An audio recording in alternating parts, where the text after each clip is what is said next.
Ciao, oggi faremo il pesto di rucola, una salsa che va bene sia sulla carne che sul pesce che sulla verdura bollita. Ma vediamo meglio che cosa ci serve per farlo.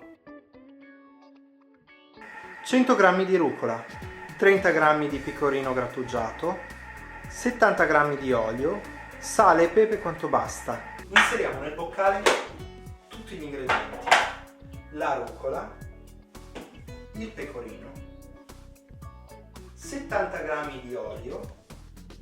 Io sono un amante dei sali e per questo tipo di pesto uso il sale alfaggio affumicato.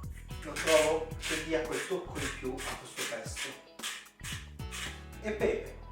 Impostiamo ora 30 secondi a velocità 6 e ricordiamoci il tappino, così eviteremo schizzi. Pesto pronto! Abbiamo preparato il nostro pesto per carni rosse, carni bianche, pesce o verdura bollita. Adesso trasferiamo il pesto di rucola all'interno di una ciotolina. Il resto potete tranquillamente conservarlo in frigo per 2-3 giorni. Io vi ringrazio di aver visto la mia ricetta e vi attendo alla prossima.